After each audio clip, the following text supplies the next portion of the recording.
Gentlemen, so finally the reviews are back, huh? Let's hope they stay back and I don't die and end up on the dark side, which seems to be a concern as of late, but that's not your problem. So, yeah, Darksiders, why this game? It's a game I played twice but never actually beat, and right now the reason for reviewing it, I could come up with two. Well, the first one is because one of my friends really likes Darksiders 2, and he's been begging me to play the game for a really long time, and you guys know me, I don't like to jump from the middle of the series. I always like to start from the beginning, and hence why I'm doing Darksiders 1 from the first game. Then I'm going to be playing the second game, which not only my friend says it's good, I hear a lot of people say that it's good, so I'm actually really excited to get to the second game. Now the second reason is because Darksiders 3 is already out. Well, it wasn't out when I first started playing the game, writing the review and everything, but it's out now and I'm late like usual, and the second reason is that I really wanted to get that searchable, clickable views and stuff, because I don't know if you could tell, not a lot of people watch me, and I'm an attention-seeking whore. So yeah, anyways, Darksiders 1. Let's jump into the game with the history first. Darksiders is a hack-and-slash action-adventure game. One of my personal favorite genres, coincidentally. Games that rely on pure skill and reflex, technique and timing. All of those are things I personally don't have. I just like beating mostly demons up. So, this game has been developed by Vigil Games and published by THQ. THQ. THQ. I mean, the once great company has fallen. I mean, they and Vigil Games, the guys who made Darksiders, have been defunct since January 23rd, 2013. That's 5 years ago. Now, I would love to go into the whole history of how they got defunct and everything, but I'm gonna leave that to real journalists because I'm not. And so, Super Bunny Hop has an amazing video on the topic. I'm gonna link it in the description, as well as have a card for it, like, oh, I don't know, well, like YouTube is so weird. Here, there, up, down. Anyways, so, yeah.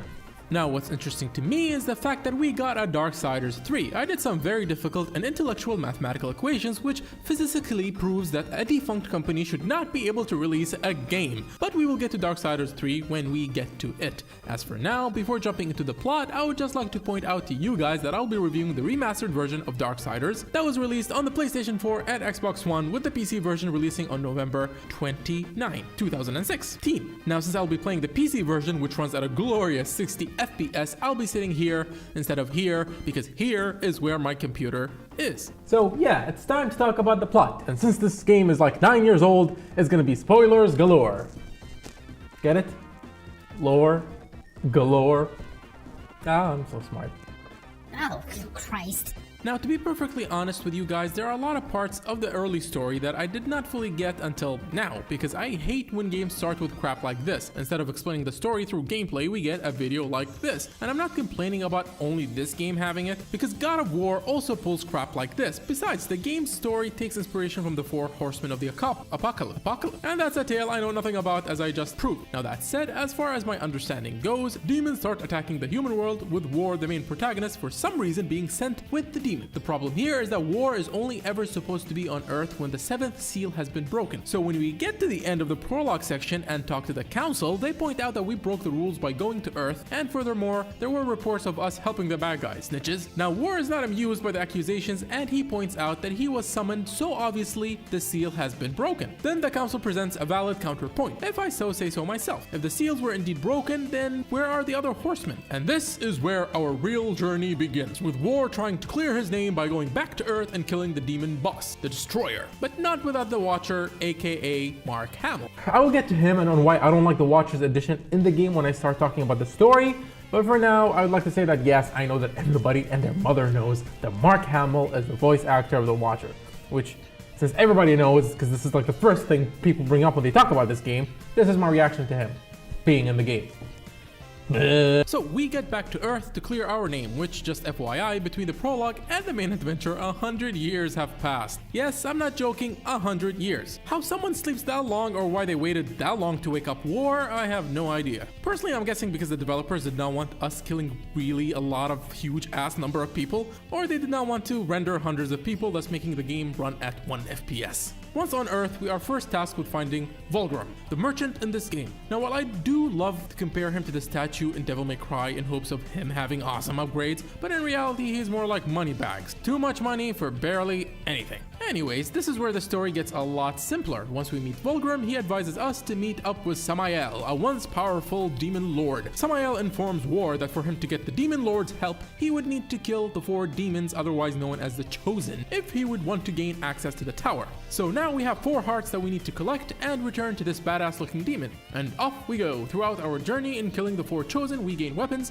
experience, and meet a possible future friend. Once that's done, and we divvy up the hearts, gain access to the tower, and run into the Angel of Death, who's trapped in light. I guess that's why he is called the Angel of Death. Off we go on a shorter journey where we have to guide Kamehameha beams back to the Angel of Death to free him. He takes us to the Tree of Knowledge, War gains insight into the secrets of the story, and off we go to face the final boss. Yikes. Now before we get to the final boss, we have to collect the 7 pieces of the Master Emerald to make a sword.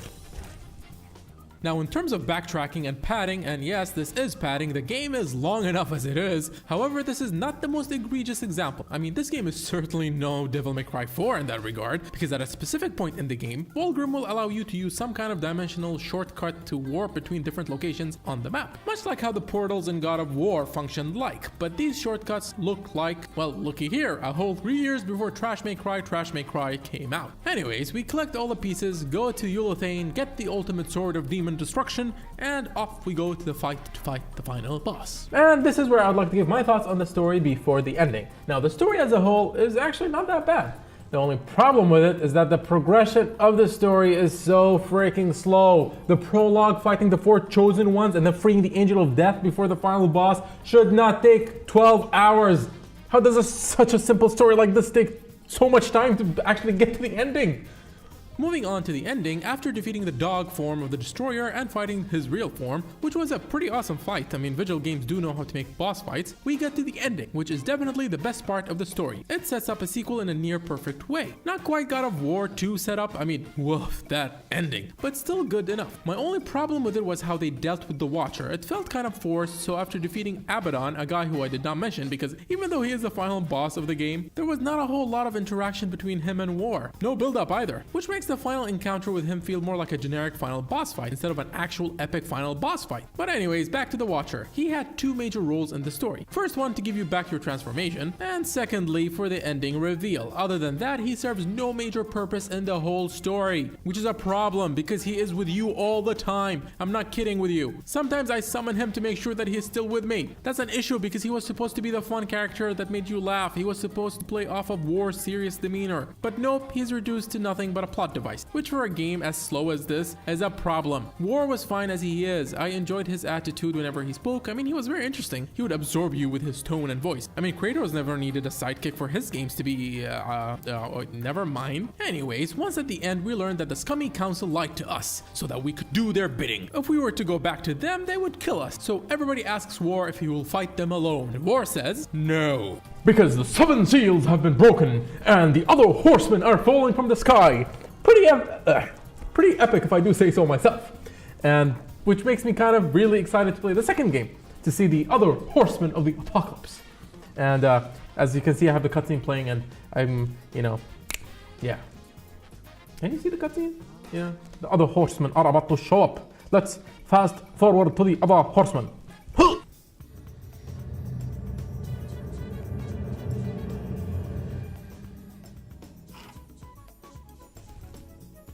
Now, before jumping into the gameplay, I would like to discuss the graphics. Now, do note that I'm playing the remastered version on the PC, so sky's the limit in terms of resolution. That said, I will be playing the game in 1080p because that's the resolution I prefer to capture games in. Games look great and they don't eat up too much disk space at that resolution. So, the game's graphic. Actually, the game looks good for a 2010 game. I mean, the level of detail is really lacking in the environments, but the game has a very clean look. I wouldn't describe it as ugly. All the environments have been given an equal amount of attention, which makes the game look complete. What is ugly is the lack of different environments. I mean, I get the look they were going for, the whole apocalyptic thing, but why does it take like 4 hours before we get to a different looking environment that has some grass in it? That really doesn't help a game that you will spend over 10 hours playing. The whole game is divided between stone, rust, and dust. Well, sand. Aside from the gameplay, which we will get to soon enough, this is one of the primary reasons I got exhausted playing the game. As for the characters, that's where the attention to detail shows. I mean, my god, look at War's armor. I don't know how much YouTube compression impression will ruin it, but War himself looks pretty kick-ass. Just look at the layers on his armor. Which, speaking of War, you're gonna be playing as him to kick a whole lot of demon ass. So how is the gameplay? There's nothing wrong with the gameplay, and by gameplay I mean fighting mechanics. You have your sword, your transformations, you swing left and right, flip in the sky and kill enemies with the sword and various other weapons you acquire in the game. My only problem with them is that they are so mundane. Fighting is not kinetic at all, and very repetitive, which, speaking of repetitive, how the hell do you manage to offer the player so many weapons and varied traversal weapons and still make them all feel the same? Which, speaking of things being the same, this game has some of the most boring looking enemies I have ever seen in a video game. As for the weapons, let's take a look at another game to compare. In Devil May Cry 3, every weapon you receive has its own properties and feel. And by feel, I mean some are faster than others and all pose different possible combo combinations and more. But in Darksiders, no matter if you use the sword, the gauntlets, or the scythe that I did not purchase in this playthrough,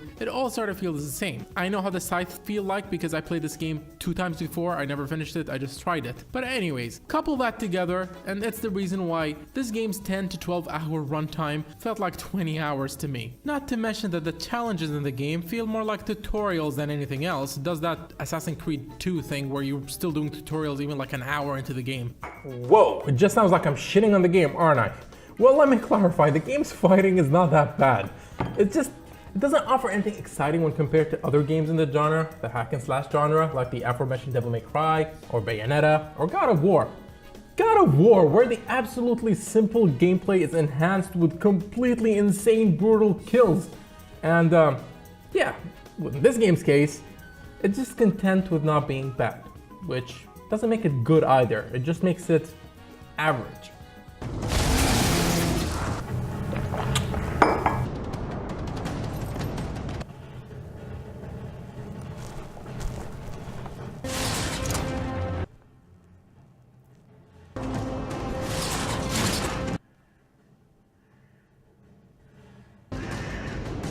Come on, I'll stand for you. Ah! Enemies never overwhelm you, and going from area to area collecting hearts feels very numbing after a while, especially when you consider that every chosen area is about 2 hours long when it doesn't need to be, aside from the last area which was 1 hour, which took me an hour to complete. Well, that was redundant, just like some of the areas in the game, which makes it my favorite area. It's how every area should be. You go there, traverse the level, get the unique item that enhances your mobility, then you proceed to the boss of the area, kick its ass, and that's it. But every other chosen area feels like a chore, because for the most part you will either be solving basic puzzles, running in a straight line, and fighting small encounter of enemies that are very obviously placed. Something that the developers could have done to fix this is give the player more freedom when it came to where they wanted to go, as in allow us to fight any of the chosen in any order we want. Think of the possibilities then. We can go to areas early, acquire the different traversal weapons even earlier, but this game's rigid structure just adds to other mediocre aspects of the game. The developers wanted to give every element of this game some breathing room. The areas in the game are relatively large for this type of game, while progression is linear, but the problem is that there isn't enough things to do in these large areas. They have nothing interesting to see. Then we get to the combat. It's basic enough to be passable, but nothing too interesting. The game gives you various weapons and sub-weapons, but they are all functional enough to the point that they are usable but not exhilarating to use. The story is there, it serves its purpose, but its slow pace makes it lacking because it doesn't have any exciting turns and twists. Until the ending, that is. It's all sort of meh. Like, what's with this flying section that takes way too freaking long, and it is not fun at all. Well, at least it's nothing like the Sonic Adventure 1 section where you have to go twice, which was bullshit. Again, I would just like to point out that the gameplay, story, and environments aren't that bad. They're just not good either. They're just meh, which would have been fine if this was a 7 to 8 hour game, but it's not. It's like a 10 to 12 hour game, which gets exhausting because no single element is amazing or good enough to carry the game through that entire playtime.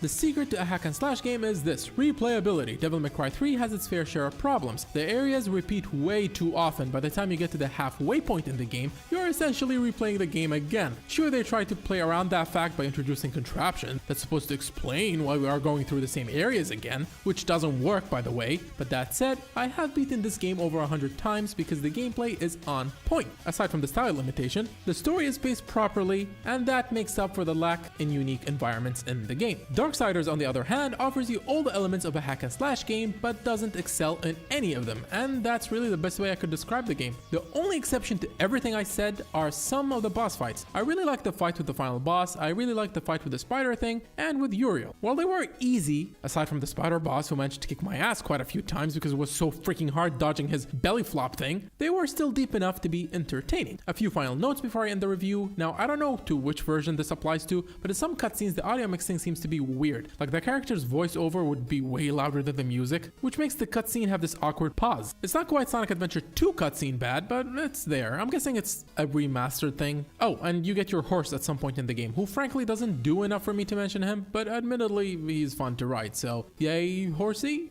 And yes, this is my Darksiders review. Now, I know this game has a cult following, so I really hope you guys don't, rip me a new asshole for what I said.